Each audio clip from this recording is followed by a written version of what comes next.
Prezident İlham Əliyev Azərbaycan Milli Elmlər Akademiyasındakı çıxışında inkişafın yeni çərçivəsini elm, təhsil və iqtisadiyyatın inteqrasiyası ilə müəyyənləşdirdi. Prezident dedi ki, mainstreamə uyğun yeni strategiyanın da dəmir yumruğa ehtiyacı var. Kiber təhlükəsizlik. Qələbəmizin memarı Azərbaycanın yeni inkişaf xəttini, özü də akademiyada müəyyənləşdirərkən alimlərimizin üzərinə böyük vəzifə düşdüyünü bildirdi. Professor, Oxford məzunu Vüsal Qasımlı ilə növbəti mərhələ söhbətimizdə iqtisadi artım, süni intellekt, elm, təhsil, iqtisadiyyat üçbucağı, 2027 və 2030-cu illərdə sosial-iqtisadi inkişaf strategiyası, orta dəhliz və nəhayət ana dilindən törəyə uzanan geniş mükaliməmizi təqdim edirik. Baxaq, dinləyək. Çünki qüvvət elmdədir. Cəsarətlə demək olar ki, Prezident İlham Əliyev Elmlər Akademiyasında proqram xarakterli çıxış elədi. Konseptual çıxış elədi. Bu, yeni bir dövrün əslində startı oldu. Və bu çıxışın ortasının qırmızı xəttinə bu fikir gedirdi. Elm iqtisadiyyatla sıx bağlı olmalıdır. İndi sizdən iqtisadiyyat professoru və hökumətin əsas beyin mərkəzinin rəhbəri kimi soruşuram. Dövlətin elm, təhsil, iqtisadiyyat üçbucağı üzrə siyasəti necə qurulur?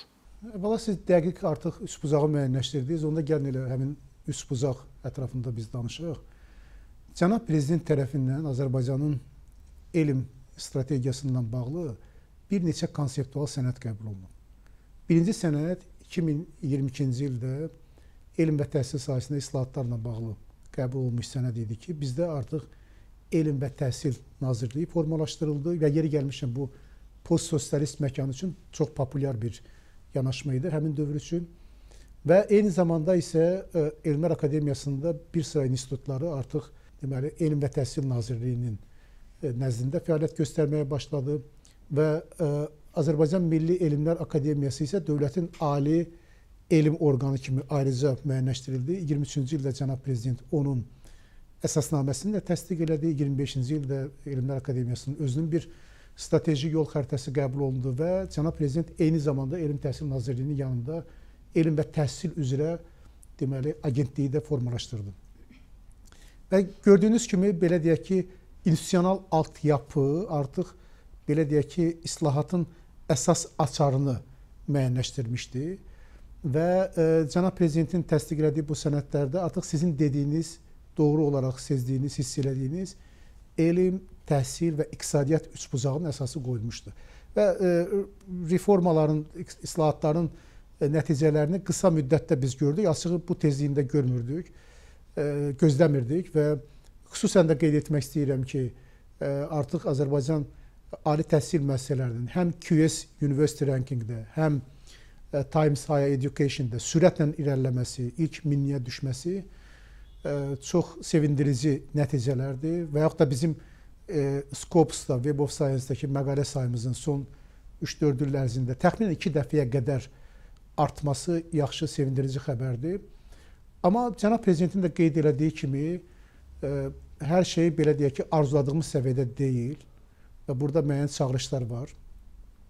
Və icazənizlə o çağırışlarla bağlı mən bəzi məsələlər qeyd etmək istəyirəm. Ümumiyyətlə, Müşahim müəllim, biz əgər indiki halda qlobal trendə baxsaq, elm, təhsil, iqtisadiyyat üçbucağının inkişaf üzrə qlobal trendə baxsaq, biz görəcəyik ki, burada əsas məsələ deməli, modelin düzgün seçilməsidir. Çünki bilirsiniz, bu tədqiqat və işləmələr deyirlər də, tədqiqat və işləmələr üzrə indi Birləşmiş Ştatlar 23-cü ildə ən çox xərcləmə eləyib, 790 milyard, təxminən bir 730-740 milyard Çin eləyib, ondan sonra Yaponiya gəlir. Türkiyə yeri gəlmişkən çox sevindirici aldı ki, bu istiqamətdə sürətlə irəliləyir və ilk onluğa daxildir. Təxminən 50-40 milyard dollar bu istiqamətdən vəsait xərcləyir. Biz modeli seçməliyik nəhayət ki. Bax, modellə bağlı mənə elə gəlir ki, Cənab Prezidentin qaldırdığı, alimlərin qarşısında qaldırdığı məsələ həm də modellə bağlı. Model nədir? Model olduğundan ibarətdir ki, bir var deməli Elmlər Akademiyası, ümumiyyətlə elm sistemindən bağlı Çin modeli. Yəni Çin deyək ki, sosialist dövründən qalma Elmlər Akademiyasını saxlayıb, nəinki saxlayıb, onu biraz da gücləndirib. Bu daha çox dövlət sifarişinin üzərində qurulub. Onun altında 100-dən çox elmi tədqiqat müəssisələri var və çox uğurla da fəaliyyət göstərirlər. Aşağı-yuxarı Rusiya buna yaxın yanaşmanı, daha çox mərkəzləşdirilmiş yanaşmanı ortaya qoyur. İkinci model daha çox belə deyək ki, Avropada rastlanan modeldir. Onlarda ümumiyyətlə Elmlər Akademiyası yoxdur, amma daha çox burada özəl sektor belə deyək ki, lead eləyir, bu məsələləri irəli aparır. Və bir də yanaşma var, universitet bazalı yanaşma. Məsələn, elə Birləşmiş Ştatların özündə universitet bazalı yanaşmadır. Yəni, universitet elm, təhsil və iqtisadiyyatı daha çox birləşdirir. Məsələn, Böyük Britaniyada da mən deyə bilərəm ki, universitet bazalıdır. Biz nəhayət ki, bu modellərin birini seçməliyik. Çünki hər şey strateji baxışdan başlayır. Yəni, biz gəmini ən yaxşı, necə deyim, texnikalarla təmin edə bilər. Əgər orada kompas yoxdursa, düz istiqamət yoxdursa, onda biz düzgün istiqamətə getməyəcəyik. Cənab Prezidentin də dediyi və bugün elm və təhsilin qarşısında qoyduğu əsas vəzifə bax bu modelin müəyyənləşməsindən bağlıdır. Və mən düşünürəm ki, bəli, burada bizim çağırışlarımız var. Birinci çağırış ondan ibarətdir ki, elmə ayrılan vəsait, məsələn, elm tədqiqat işləmələri ayrılan vəsait dünyada ümumdaxili məhsulun 2,67%-ni təşkil edir. Bizdə hələ ki, bu göstəricidən biz bir qədər uzağıq. Elmdə bir yaşlaşma məsələsi var. Əlbəttə, biz həmişə möhtərəm cənab prezidentin də qeyd elədiyi kimi böyükçisi yer bilməliyik. Ağsaqqal böyük alimlərimiz var bizim. Onların həqiqətən də Azərbaycan elmi inkişafında çox böyük xidmətləri olub. Amma gənclərin elmə gəlməsinin belə deyək ki, təşviq edilməsi, xüsusən də ki, doktorantura proqramları üzərindən, ya Avropa modeli, ya Amerika modeli üzərindən gəlməsini təşviq etmək lazımdır. Bu çox vacib məsələdir.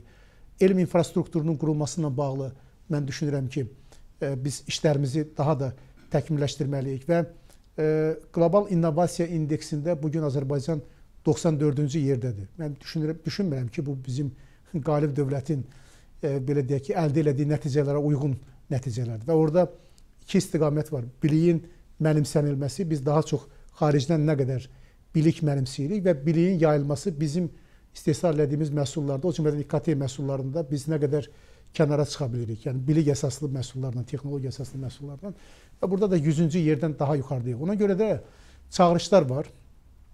Və mən düşünürəm ki, möhtərəm cənab prezidentin tapşırıqlarından sonra, xüsusən də ki, Elmlər Akademiyası kimi bizim çox samballı bir elm platformasının tribunasından özə zəfər bayramı ərəfəsində bu belə deyək ki, çağırışları ortaya qoyması, konkret tapşırıqlar verməsi, istiqamətlər verməsi mənə elə gəlir ki, çox tarixi bir qərar idi və mən sizlə tamamilə razıyam ki, elə təkcə buna görə bizim bugünkü söhbətimizə yenə də mərhələ söhbəti demək mümkündür. Professor, deməli bir məsələni mən istəyirəm xüsusi vurğulayım. Ona görə ki, cənab prezidentin çıxışlarında həmişə müəyyən məqamları olur, ərəfələri olur və çıxışlar məhz o vaxt hesablanır. Məsələn, 2019-cu ildə Bakı Dövlət Universitetinin 100 illik yubileyində Azərbaycan Respublikasının prezidentinin müraciətini biz adlandıra bilərdik keçmişin yekunu və növbəti mərhələyə addımlar kimi. Sonra Xankəndidə universitetin açılışında cənab prezident bugünün müraciətini elədi.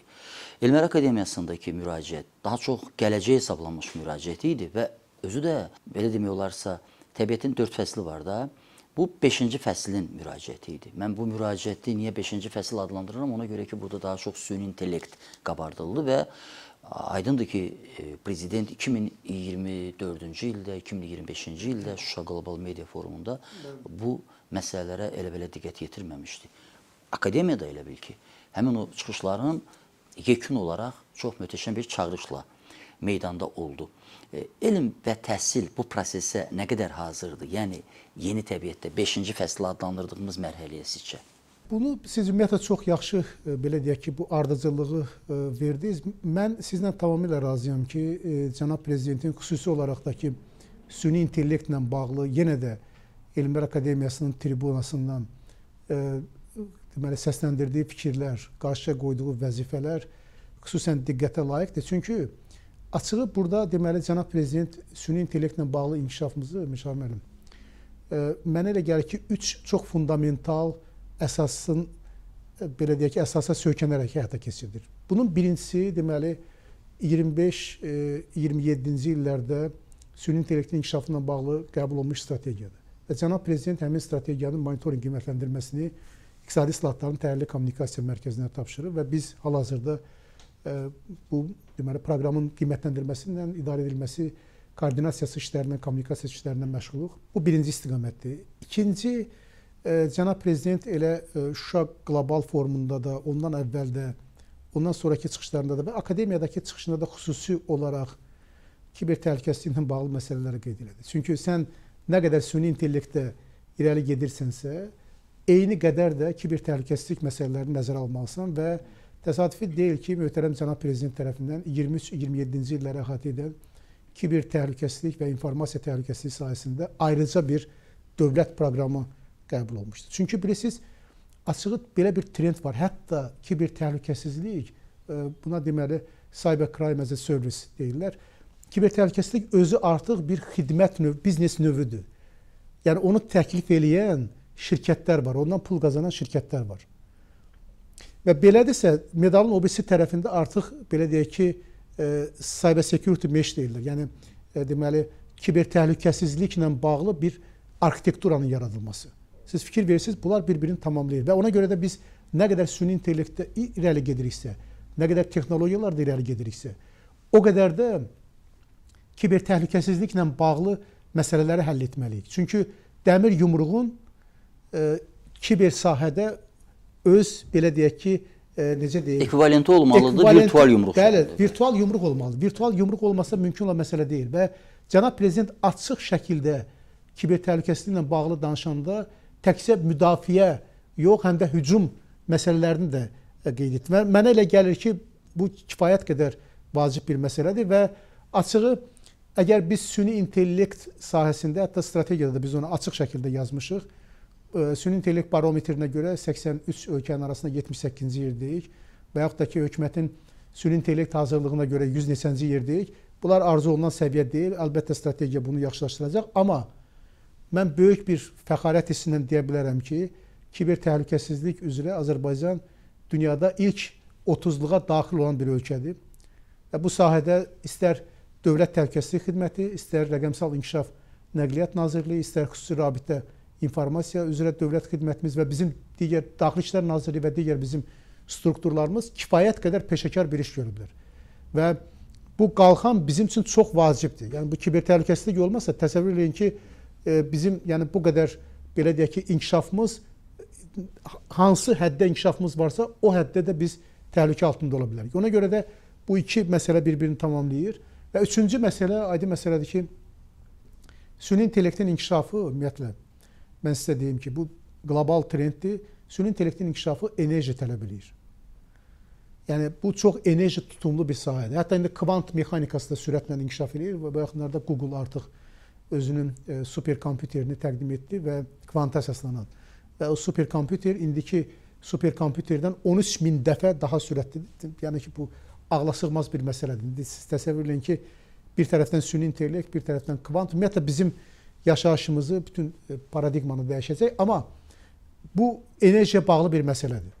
Və cənab prezident üçüncü istiqamət olaraq vaxtında alternativ enerji mənbələrinin Azərbaycanda inkişafı ilə bağlı məsələləri strateji məqsəd olaraq müəyyənləşdirdi. Hətta bizim 2030 hədəflərimiz var ki, bütün bizim enerji güclərimizin bir 40%-nə qədərini biz inşallah alternativ mənbələrin hesabına təmin edəcəyik. Bax, gördüyünüz kimi, yenə də həmin sacayağı, bir tərəfdən süni intellekt və ona əsaslanan texnologiyalar, digər tərəfdən onu tamamlayan kiber təhlükəsizlik, digər tərəfdən isə onun belə deyək ki, mühərriki.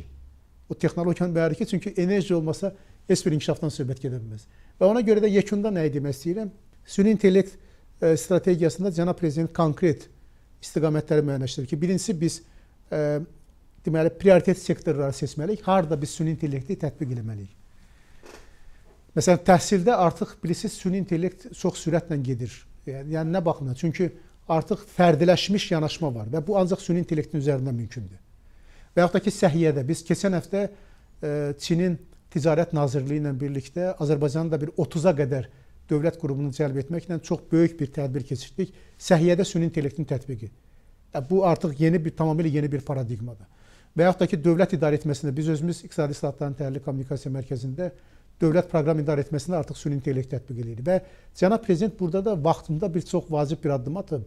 Biz elektron hökuməti formalaşdırmışıq. Və bizim elektron hökumət artıq bütün hökumət resurslarının hamısı deməli, məlumatları ötürür elektron hökumətə. Açıq məlumatlar bazamız var. Bu həm də ictimaiyyətə açıqdır, şəffaflıq deməkdir. Və bu elektron hökumət özü gedir, bağlanır hökumət buluduna. Hökumət buludunun isə arxasında data mərkəz var. Bakıda da indi back-up'ı da var. Yəni ki, mən çox təfərrüata getmək istəmirəm. Kifayət qədər yüksək bir infrastruktur qurulub. Hətta bizim indi İqtisadiyyat Nazirliyi də, Rəqəmsal İnkişaf Nazirliyi də, başqa qurumlarımız da artıq superkompüterlər yaradırlar özəl sektorla birgə. Və cənab prezident bax birinci bunu müəyyənləşdirib ki, biz prioritetləri seçib süni intellekti harda necə tətbiq etməliyik. Sonra kadr hazırlığı və mütləq şəkildə süni intellekt akademiyası formalaşdırılması əsas məsələlərdən biridir. İnfrastrukturun yaxşılaşdırılması, təhlükəsizliklə bağlı məsələlər dedim. Beynəlxalq əməkdaşlıq, çünki bu belə bir məsələdir ki, bundan qabaqki sualda da biz yeri gəlmişdən qayıdıb onu deyə bilərik ki, mütləq şəkildə biz beynəlxalq əməkdaşlığa getməliyik. Çünki ayrıca, yəni elmin ümumiyyətlə vətəni yoxdur. Alimin vətəni ola bilər, amma elmin vətəni yoxdur. Ona görə də biz beynəlxalq əməkdaşlığa bu məsələdə açıq olmalıyıq, amma aydın məsələdir ki, bizim siyasi, iqtisadi, strateji təhlükəsizlik məsələlərimiz təmin olmaq şərtində. Ona görə də mən düşünürəm ki, Azərbaycan möhtərəm cənab prezidentin qeyd elədiyi kimi o əsas mainstream ki var, düz onun ortasında sürətlə irəliləməlidir və bizim bunun üçün bütün potensialımız və bütün imkanlarımız var. Üsam müəllim, onda belə hesab eləmək olar ki, Azərbaycan Respublikasının prezidenti İlham Əliyev o çıxışda təkcə görünən sərvətlərdən yox, həm də görünməyən sərvətlərdən ciddi pul qazanmağı məqsəd qoyur Azərbaycan dövlətinin qarşısında. Çünki şəffaf sərvətlər təbii ki, intellektlə bağlı məsələlərdir də. Bu mənada necə düşünürsünüz? Azərbaycan 2030 bu prosesin hazırlığı hansı səviyyədədir? Mən biraz da sualı detallı şəkildə izah edeyim. Çünki Azərbaycan 2030 strategiyasının ilk mərhələsi 2022-2026 artıq bitir, yəni gələn il başa çatır və ikinci mərhələ başlayır. İkinci mərhələ də 2027-2030-cu ilə üzrə strategiyadır. Bax, bu hazırlıq necə gedir?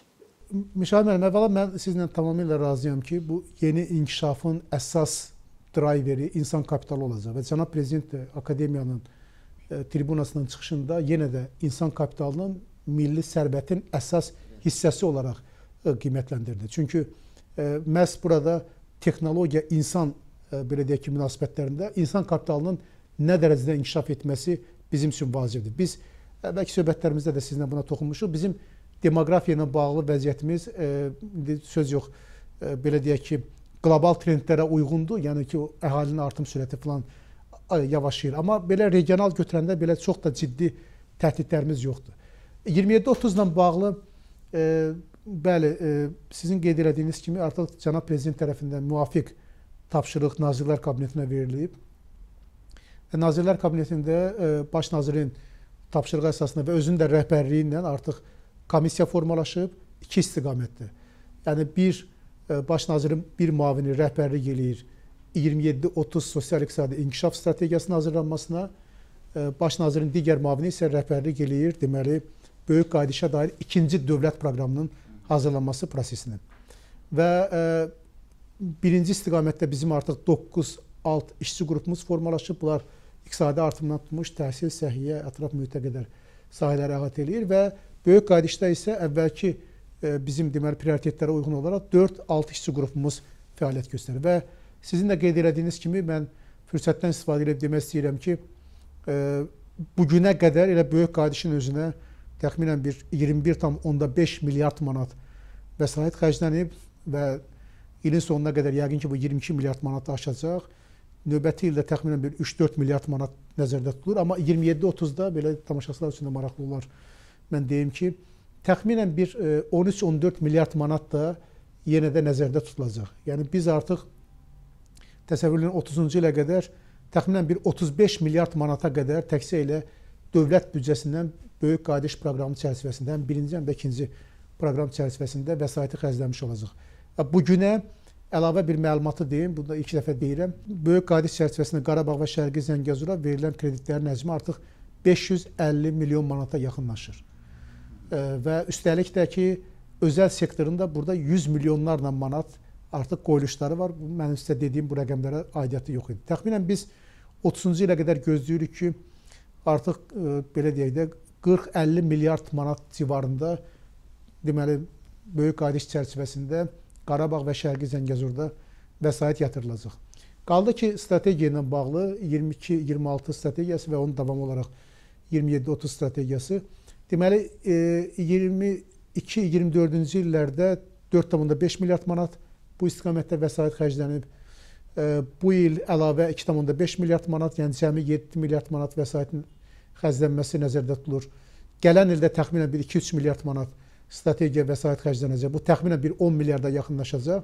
27-30-da isə biz təxminən gözləyirik ki, ilkin hesablamalar onu göstərir ki, 8-10 milyard manat da deməli 27-30-cu illər üzrə sosial-iqtisadi inkişaf strategiyasına vəsait xərclənəcəkdir. Və burada Mişahin müəllim, deməli çox maraqlı bir yanaşma var. İndi Baş nazirin tapşırığı əsasında biz bu işləri hökumət olaraq həyata keçirdirik. Deməli, bir burada yuxarıdan aşağı yanaşma var. Yəni Maliyyə Nazirliyi artıq makrofiskal çərçivədən çıxış eləyərək həm sosial-iqtisadi inkişaf strategiyasına, həm də böyük qayıdışa dövlətin nə qədər vəsait ayıra biləcəyini və hansı mənbələrdən ayıra biləcəyini müəyyənləşdirir və bir də qurumlar aşağıdan belə deyək ki, öz layihələrini təqdim edirlər. Siz indi fikir verirsiniz, proqram idarə etməsinə, layihə idarə etməsi yuxarıdan aşağı və aşağıdan yuxarı bir-birini tamamlayır və mən düşünürəm ki, bu artıq cənab prezidentin qurduğu o məhz çox ciddi strateji idarə etmə, onun da çox tərkib hissəsi olaraq proqram idarə etməsindən bağlı çox irəliyə atılmış, çox möhtəşəm bir, mən deyərdim ki, addımdır. Çünki biz bilirsiniz ki, Azərbaycan 2020 var idi, strateji yol xəritələri var idi, sonra 22-26 strategiyası, 27-30 strategiyası. Biz təxminən artıq 20 ildir ki, möhtərəm cənab prezidentin rəhbərliyi ilə bu strateji proqram idarə etməsinin içərisindəyik. Yəni ona görə də onu belə deyək ki, izləmək imkanımız var və mən düşünürəm ki, artıq Nazirlər Kabinetində də bütün sənədlər, İndi İqtisadiyyat Nazirliyi bir icmallaşma həyata keçirdəcək və ondan sonra artıq Azərbaycanın yəni strateji məqsədi, yəni 5 prioritetdə cənab prezident tərəfindən müəyyənləşdirilib. Bu davamlı iqtisadi artım, inklüziv cəmiyyət, texnologiya əsaslı, innovasiya əsaslı artımın təmin edilməsi, ətraf mühitlə bağlı məsələlər və bir də ki, böyük qayıdış prioritetləri çərçivəsində Azərbaycanı möhtərəm cənab prezidentin rəhbərliyi ilə 2030 hədəflərinə doğru aparacaqdır. Növbəti ilin dövlət büdcəsi parlamentdə müzakirə olunur hal-hazırda. Əsas məqamlar nədən ibarətdir? Təbii ki, bu sualı mən həm də xüsusilə neft və qaz dövrünün yeni mərhələsinin kifayət qədər sərt şərtləri kontekstində verirəm. Məsələn, siz nəyi xüsusi qeyd edərdiniz əsas məqamlar sırasında?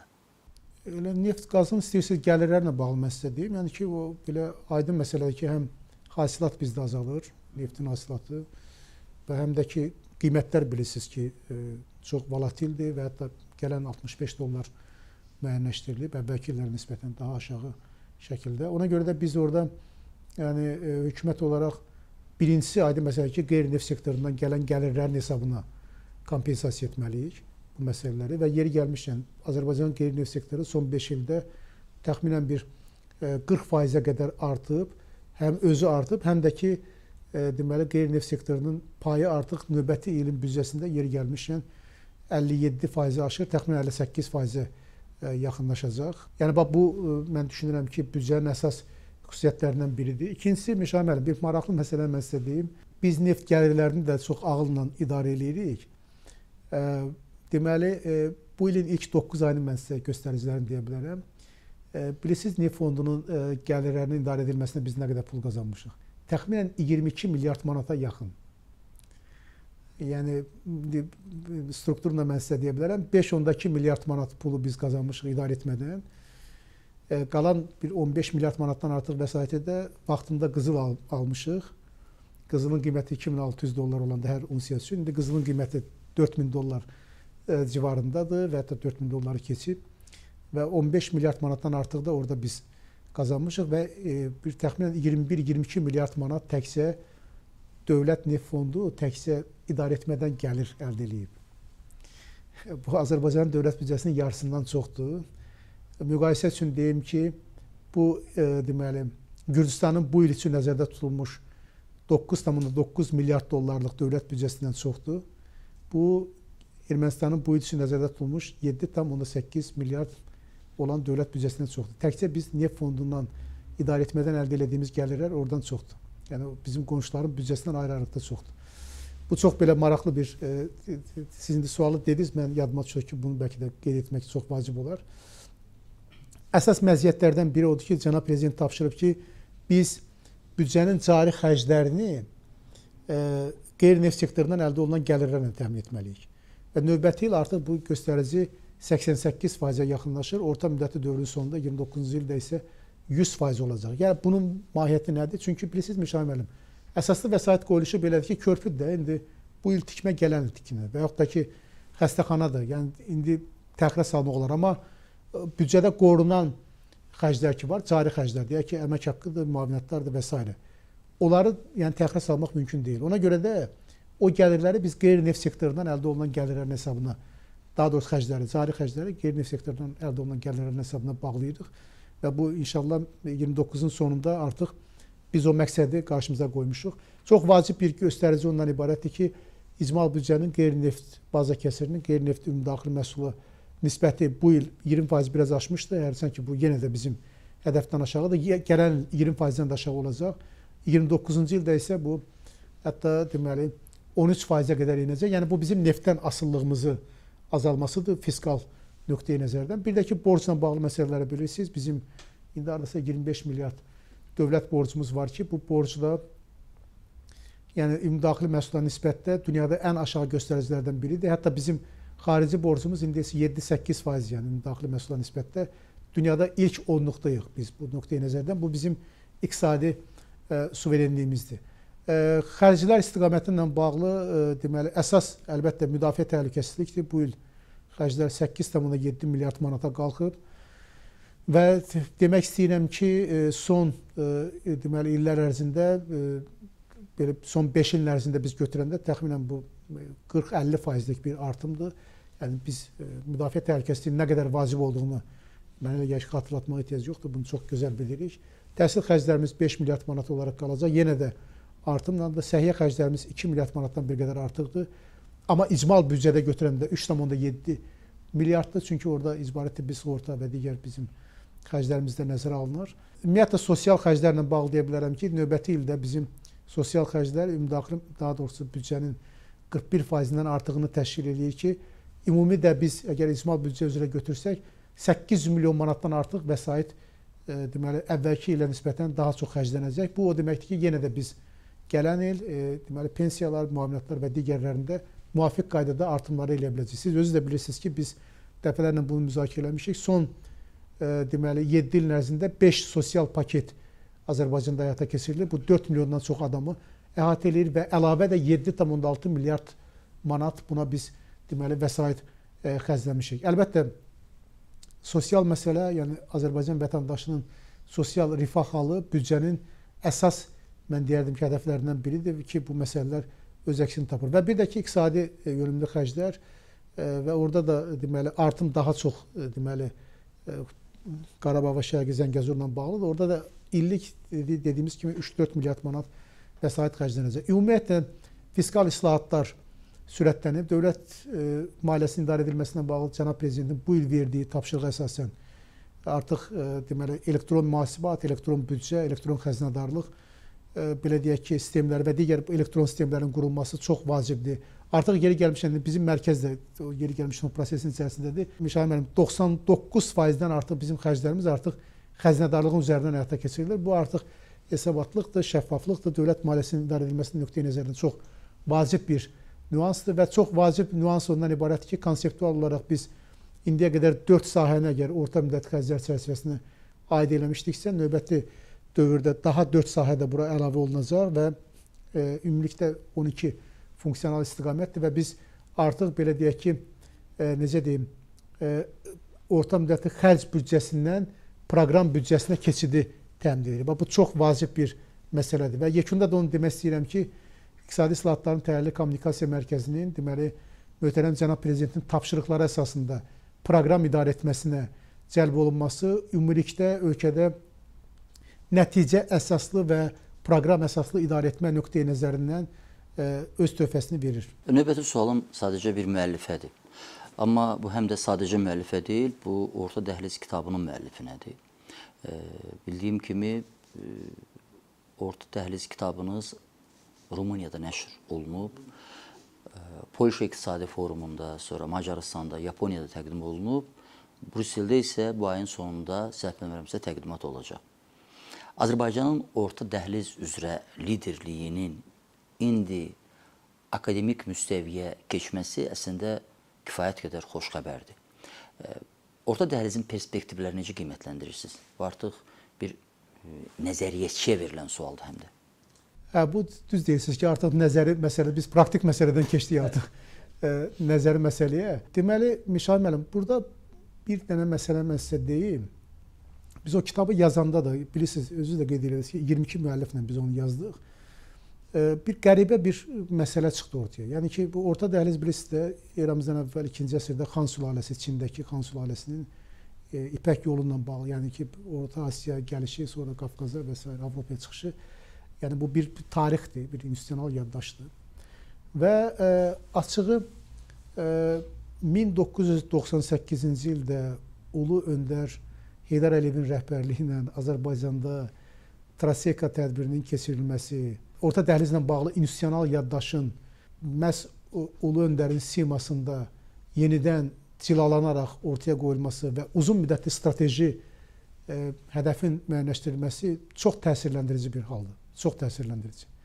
Çünki biz türklər dünyada ən çox imperiyanı, biz 30-a yaxın biz imperiya yaratmışıq.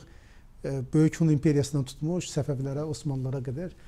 Və həmişə də bu orta dəhliz bizim nəzarətimizdə olub. Makinderin bu Heartland dediyi ərazidə, yəni Avrasiyanın düz ortasında.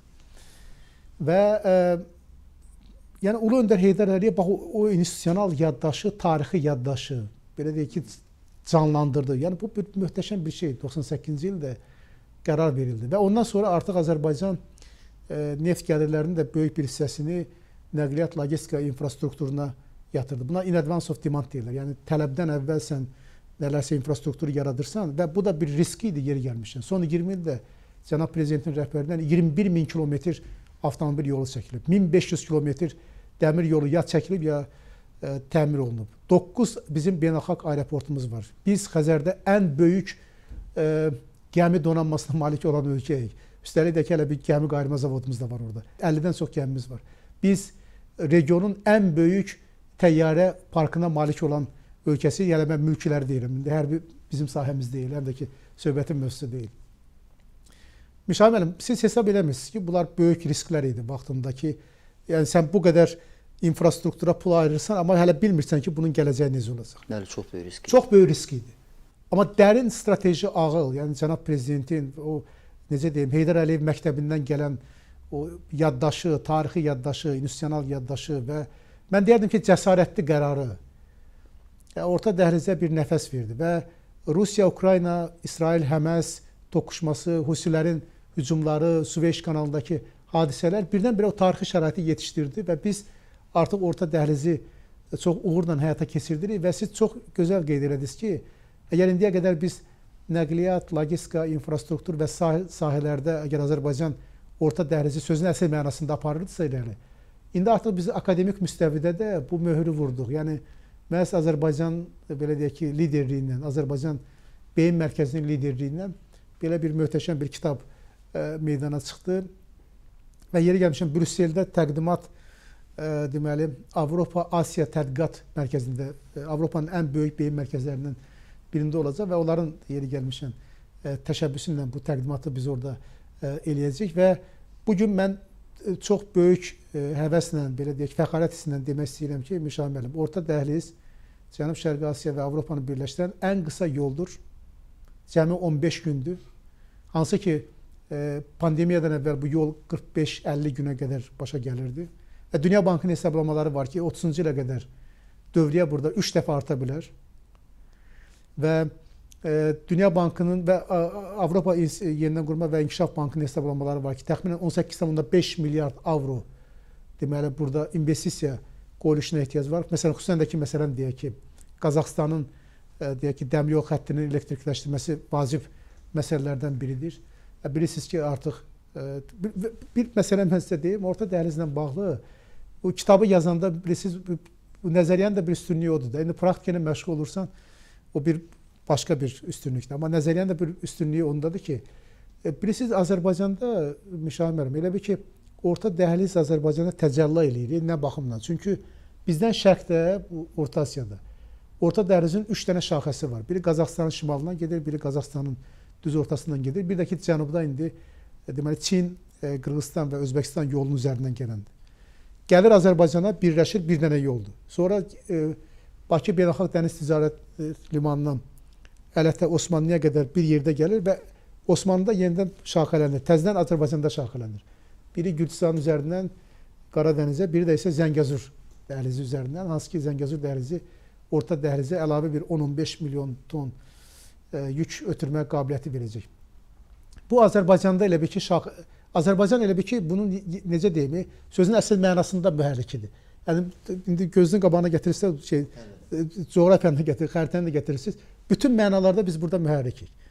Və ona görə də mən düşünürəm ki, Azərbaycan liderliyi çox vacibdir. Yəni, biz orta dəhlizə artıq bir marşrut kimi baxmırıq. Cənab Prezidentin siyasəti, mən başa düşdüyüm yerə qədər, başa düşdüyüm məsələ deyim ki, bu artıq bir dəyər zənciridir. Bu təkcə özə iqtisadi dəyər zənciri deyil, həm də ki, mənəvi dəyər zənciridir. Bu dövlətlərin bir-birinə təhlükəsizlik baxımından bağlanmasıdır. Dövlətlərin bir-birinin müstəqilliyində çox maraqlı olmasıdır. Rəqəmsal, belə deyək ki, fərqin aradan qaldırılmasıdır. Orta dəhliz həm də bir yaşıl dəhlizdir. Cənab Prezident COP29-da o imkanı da, belə deyək ki, istifadə etdi və artıq biz Orta Asiyalı qardaşlarımızla birlikdə buna bir yaşıl dəhliz formatı da verdik. Çünki Orta Asiyanın yaşıl enerjisi məhz Azərbaycanın üzərindən, bizim bu orta dəhliz dediyimiz, belə deyək ki, coğrafiyanın üzərindən Avropaya gedəcək və əks istiqamətdə. Orta dəhliz, bilirsiniz, həm də bir artıq rəqəmsal dəhlizdir. Cənab Prezident uzun illərdir Avropa ilə Asiyanı birləşdirən fiberoptik kabellər layihəsinə bu və digər şəkildə dəstək verir. Bu, belə deyək ki, yadınıza gəlir bir TASIM layihəsi var idi. Yəni, xatırlayırsınız o vaxtlar. Biz artıq 20 il bundan qabağın söhbətlərini danışırıq. Yəni, addım-addım Cənab Prezident bax, o rəqəmsallaşmanı da həyata keçir. İndi fiberoptik kabellər də buradan keçir. Orta dəhlizə. Yəni, bu artıq həm də rəqəmsal xarakter daşıyır. Və yeri gəlmişkən artıq bizim burada çox böyük bir üstünlüyümüz yaranıb ki, yəni, bilirsiniz, Ulu Öndər Heydər Əliyev bu regionu açdı da, yəni ki, biz Xəzər hövzəsini biz açdıq. Yəni, əvvəlcə neft kəməri, sonra qaz kəməri, sonra avtomobil yolu, sonra dəmir yolu, sonra dediyimiz kimi yaşıl dəhliz, sonra rəqəmsal. Siz fikir verirsiniz, hər dövrün tələb və bu gün də süni intellekt inqilabı dövründə nə baş verir, onu da mən sizə deyim. Bizim enerji var, yaşıl enerji. Yaşıl enerji çevrilir data emalına. İndi biz dediyim kimi artıq Azərbaycanda data emal mərkəzləri tikilir. Data emalı artıq bizə tokenlər verəcək. Tokenlər application, tətbiqlər verəcək. Və təsəvvür eləyin ki, bu yaxınlarda biz getmişdik Xızı Abşeronda deməli, külək elektrik stansiyasını. Yəni, siz oraları çox yaxşı tanıyırsınız. Qara yel deyilən bir şey var, yəni eşitmişsiniz. Bəli. Qara yel harada varsa orada ot da bitmir də. Təsəvvür edin ki, o qara yer, biz onu çeviririk, gelirik elektrik enerjisi. O elektrik enerjisi çevrilir, datanı emal eləyir. Datadan tokeni alırıq, tokenden application alırıq və onu satırıq. Bax, orta dəhliz budur. Mən düşünürəm ki, yaxşı oldu ki, bu sual qalxdı. Yəni, biraz da dediyimiz kimi, keçdik, akademik belə deyək ki, möhür oldu bizim söhbətimizə. Amma bunun çox böyük, mən sizə deyim ki, çox böyük əhəmiyyəti var, çox böyük də perspektivi var. Orta dəhlizdən indi istəyirəm ortaq dəhlizə keçək. Rəmzi olaraq onun adını Çəhrayı dəhlizi demək olar. Mən Cənab Prezidentin Milli Elmlər Akademiyasındakı çıxışının belə bir yerinə gəlib çatacağım ki, biz ənənəvi olaraq adətən oradan fəlsəfi kontekstə çıxırıq. Prezident Azərbaycan dilinin əhəmiyyətini vurğuladı. Mən hiss eləyirdim ki, bu dəfə Azərbaycan dilini Prezident İlham Əliyev həm də strateji vasitə kimi qorumağı təklif edir. Yəni, axı buna qədər Cənab Prezident dəfələrlə çıxışında bizim vahid ailəmizin Türk ailəsi olduğundan danışır. Və dil yalnız indi bizə aid, sizə, mənə şəxsən, fərd olaraq aid olan alət deyil. dil eyni zamanda beynəlxalq instrumentə çevrilir və bu baxımdan mən istərdim ki, müasir inkişaf və ana dili bunlar arasında nə bağlantı var? Bunu izah edəsiniz bizə, professor. Bu söhbətdən əvvəl biz danışırdıq. Bəxtiyar Vahabzadənin ana dillə bağlı bir şey var idi. Pasportumdur, kimliyimdir. Bəli. Xatırlayırsınız? Bəli. Yəni ki, mən hesab etmirəm ki, bu təsadüfi bir məsələ idi. Yəni cənab prezidentin akademiyanın tribunasından ana dilinlə bağlı verdiyi mesaj məni çox dərinlərə apardı. Çox dərinlərə apardı. Bir törə anlayışı vardı. Türkləri siz Türkləri.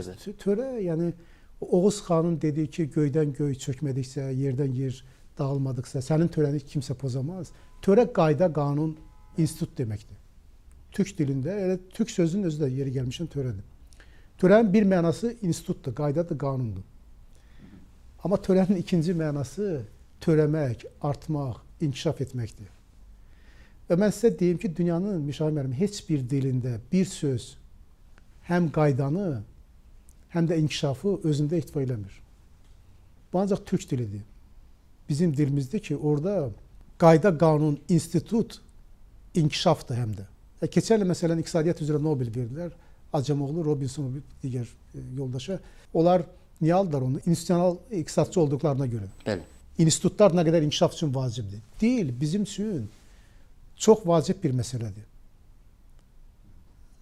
Yəni biz o belə deyək ki, mən düşünürəm ki, bu baxımdan cənab prezidentin dillə bağlı dediyi məsələ həm siyasi məsələ idi. Çünki yəni, bəlkə də Macarıstan da bir də Azərbaycandır da. Dünyada bizdən başqa mən bilmirəm, bəlkə siz bilirsiniz də deyin. Yəni ki, yalnız bizim ölkələrdəki sərhəddən hansı tərəfə gedirsən, şimala, cənuba, şərqə, qərbə özümüzük. Bəli. Mən başqa bir ölkə tanımıram. Yəni ki, hansı sərhəddən çıxırsansa, yəni ki, yenə öz dilində danışırsan. Yəni bunun həm siyasi əhəmiyyəti var, həm iqtisadi əhəmiyyəti var, çünki bu bir inkişaf məsələsidir. Və həm də ki, gələcəklə bağlı bir, belə deyək ki, mənə elə gəlir ki, çox vacib bir cənab prezidentin dediyi məsələ. Çünki bu bir milli kimlik məsələsidir. Bu bizim pasportumuzdur. Rəhmətli Bəxtiyar Vahabzadənin sözündən desək. Bizim pasportumuzdur, dilimiz bizim pasportumuzdur. Və bizim Türk ailəsinə bağlayan pasportumuzdur. Bu bizim üçün çox vacib bir məsələdir. Ona görə də mən cənab prezidentə təşəkkür edirəm. Yəni ki, mən düşünürəm ki, bəlkə o çıxışın kulminasiyası, dillə bağlı məsələ, indi ondan kim nəyi götürdüsə götürdü. Yəni ki, ya daxildə olsun, ya da xaricdə. Hüsam müəllim, mən də belə hesab edirəm ki, dil məhz elə sonda vurğulanmalı məsələ idi. Ona görə ki, süni intellekt, kiber təhlükəsizlik, bütün bu yad elli, yad təfəkkürlü bəlaların içərisində bizi qoruyan içimizdəki vətəndir. İçimizdəki vətənin bir adı da dildir. Təşəkkür edirəm, ətraflı danışdıq. Düşünürəm ki, daha bir mərhələ söhbəti eləməyi bacardıq. Mən sizə təşəkkür edirəm, çox sağ olun.